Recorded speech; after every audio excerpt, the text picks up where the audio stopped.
Welcome back to the program. Using wire and shades of wood, Egyptian hobbyist Ibrahim Anta builds miniature ships inside glass bottles.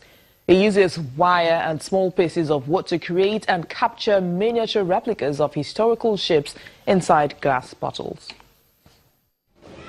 Egyptian artist Ibrahim Anta uses wire and small pieces of wood to create and capture miniature replicas of historical ships inside glass bottles.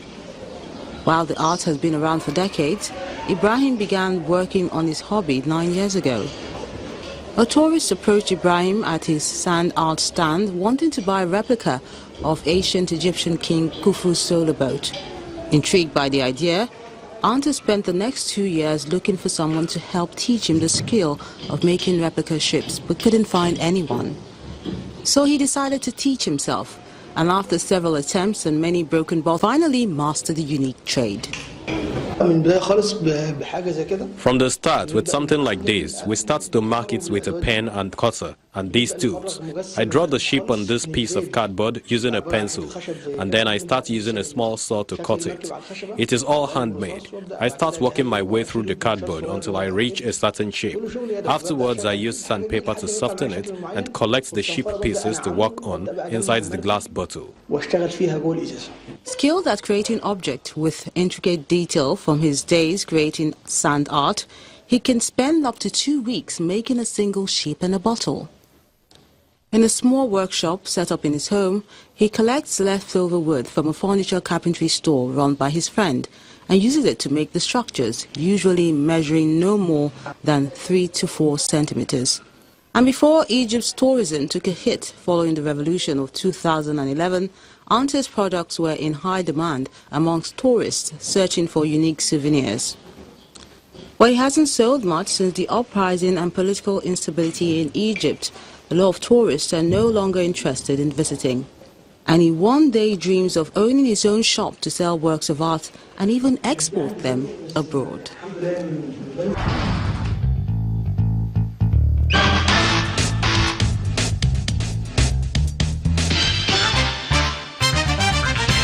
Welcome to our Africa Tech segment. Innovators across Africa are harnessing digital technology to develop new ways of tackling social and economic challenges. However, some people believe that we're not really investing in harnessing the benefits enough. For example, $500,000 was invested every hour in Indian startups over the last 9 months in 2016, while Nigeria appears to be far less. Well, joining us to discuss this is a social media business strategist, John Obidi. John, it's good to have you on the program once again. Thank you for having me. Now, why is there a little or no impact of local startups in the global scene? Well, it has been said that local startups tend to die within the first 5 years of inception, and we believe that the government has a role to play in the long-term sustainability of these local startups. I mean, as you just rightly pointed out, a lot of money has been invested in Indian startups, but Nigeria has to see that kind of action. And our government has to play some kind of investment mindsets as regards local startups. These are not investments that might come to fruition in the next couple of years, but they have to play the long game, right? And some private organizations have been able to do this on their own, like the Tony Elumelu Foundation and some other bodies that have given grants to local startups that have become really successful. But we need the government to spread the net wider because there are so many people in Nigeria. I mean, we have such an amazingly large population. There are so many great ideas, so much manpower. But we need the government to pull their weight behind this in terms of grants, in terms of loans. I mean, we had the U-Win some years back, but we want that to be really policed. Like, the Tony Elumelu Foundation, for instance, though this is not a plug for them, like they have ways of policing to make sure that this money is actually being used. So even when government is giving out the grants, they have to go and check and verify how this money is being spent.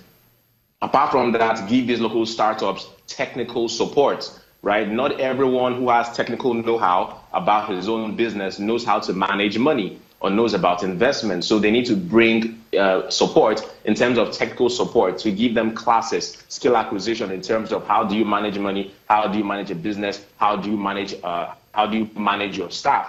and so on and so forth. So we need the government to actually play their role, pull their weight behind these local startups. What we've achieved so far is just many Nigerians struggling and doing this on their own. But there is so much more that can come out of our produce, of our productions, if the government pulls their weight behind this.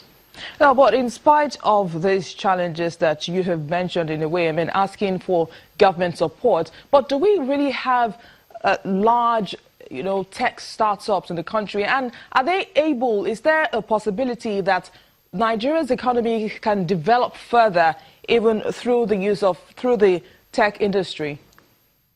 Yes, definitely. I mean, much recently, I think that was last year, a company that was started in Nigeria called Andela received some millions of dollars from Mark Zuckerberg in terms of investment.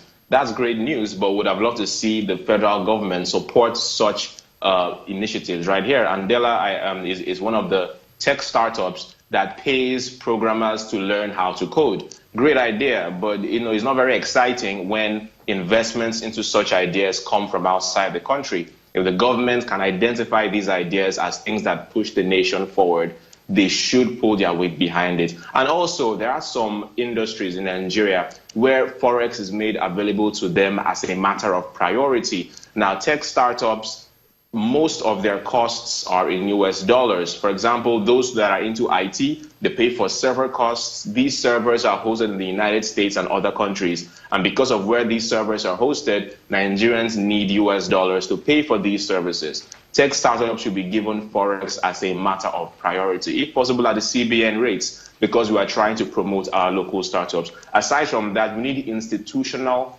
adoption of the creations of these local startups. And by that, I mean, if a local startup produces something of international standard, there is no need to spend money getting a foreign competitor.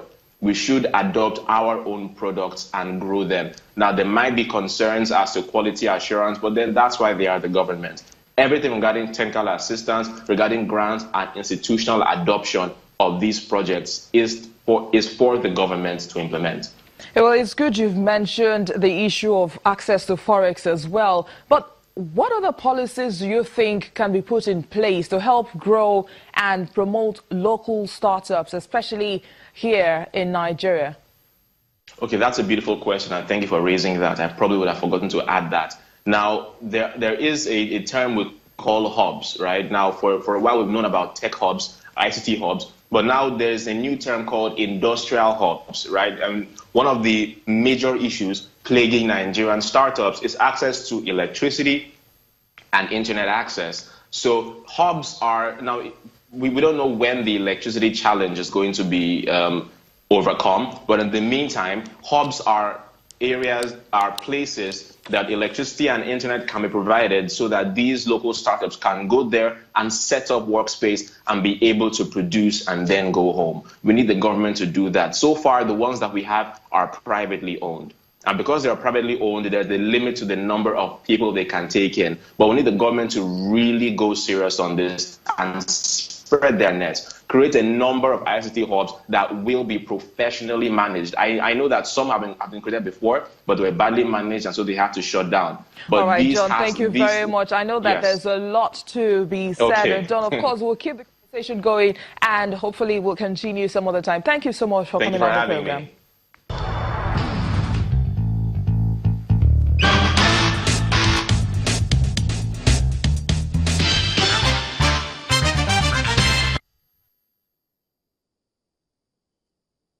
And that's our program today. Many thanks for watching. I am BC Adebayo. Have a great weekend.